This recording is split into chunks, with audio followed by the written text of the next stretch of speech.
Namaste. The 22nd shloka of Soundarya Lahari.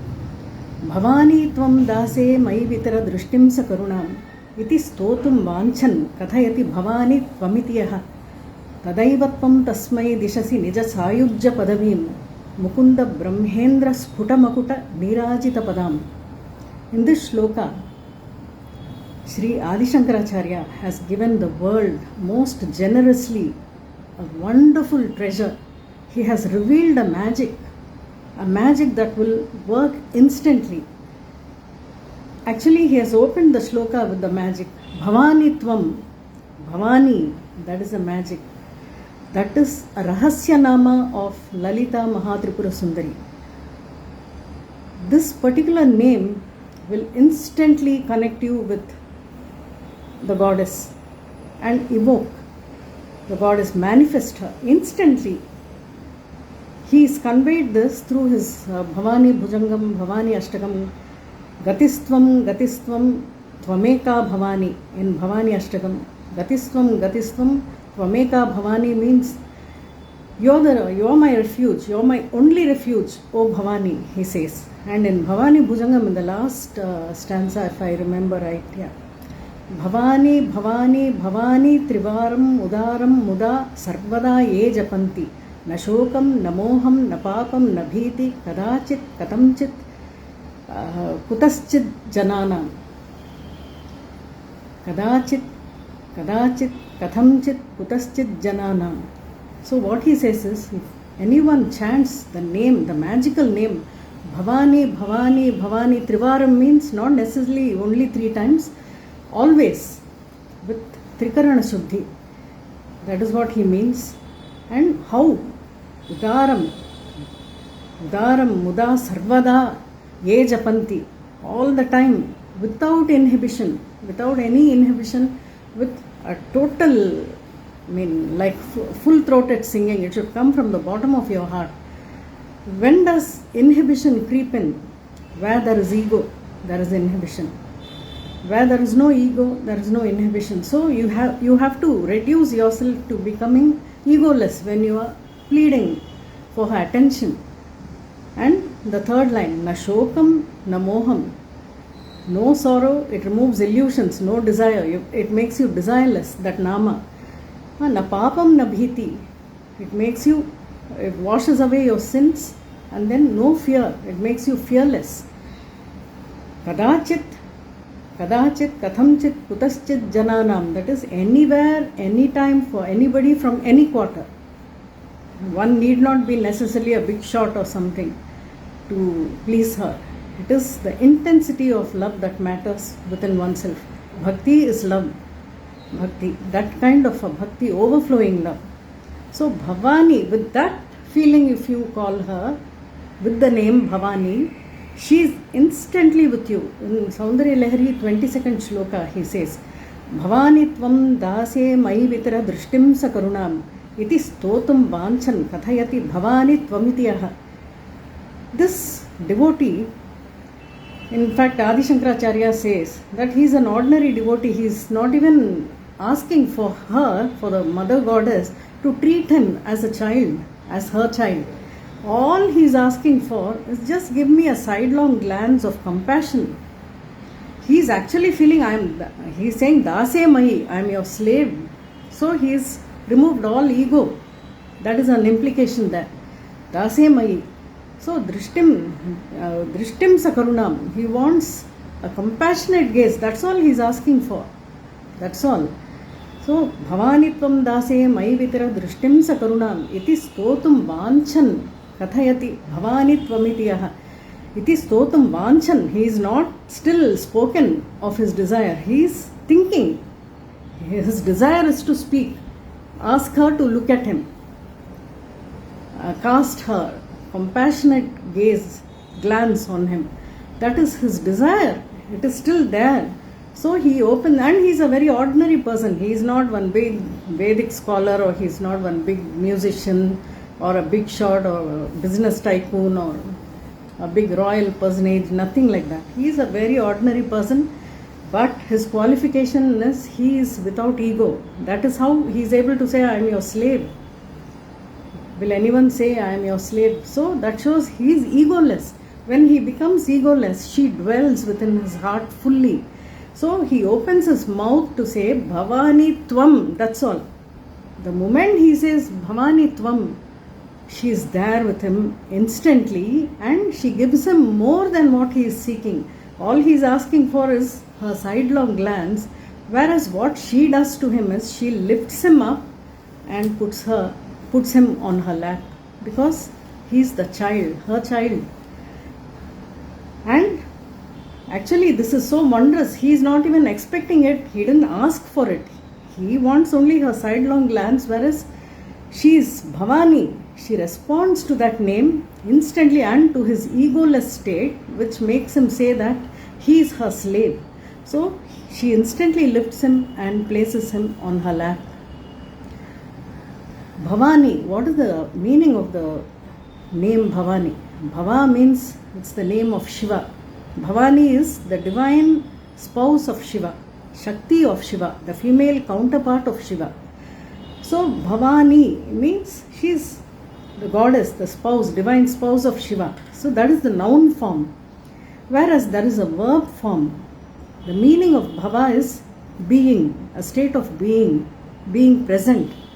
Bhavudu, they say in Telugu. Bhavudu means somebody who is present there. So that is the state, a state of being, just being. Bhavani means I. Bhavani is like Bhavami. I am being here. I become. I am. That's it. Bhavani. I am becoming. May I be. Actually, the elders bless. Dirgha Sumangali Bhava. May you be Dirgha Sumangali. They also bless Jaya Vijayi Bhava. May you be victorious. So that Bhava is may you be. Here Bhavani means may I be. May I become. I will become. So he's saying I will become what? So he's saying I will become you. Bhavani Tvam. I will become you. I am becoming you. So this conveys a noun form as well as a verb form in this, as a divine spouse of Shiva, and also a verb form that he is saying without his own knowledge or awareness. He is telling her, I am becoming you. And she says, yeah, you're right, you're becoming me. And she lifts him up and places him on her lap. That is the magic of Bhavani. That name is so potent, so powerful. So that is the magic of Bhavani. So Bhavani Tvam Dase Mai Vitara Drishtim Sakarunam Iti Stotum Vanchan Kathayati Bhavani Tvamityaha. In what situation she has actually lifted him and granted him a status where he is part of her. He is actually sitting on her lap because he is her child. A mother will always keep the child on her lap. In what situation is she there? Adi Shankaracharya didn't leave the shloka like that. There are two more lines where he conveys what situation goddess is there when she is doing the act of lifting him up bodily and making him sit on her lap. Tadaivatvam tasmai dishasi nija sayujya padavim. Immediately, Tadaivatvam tasmai, she dishasi, she bestows. Nija sayujya padavim, she bestows a status of oneness with her. Nija sayujya padavim. She is granting oneness to this devotee.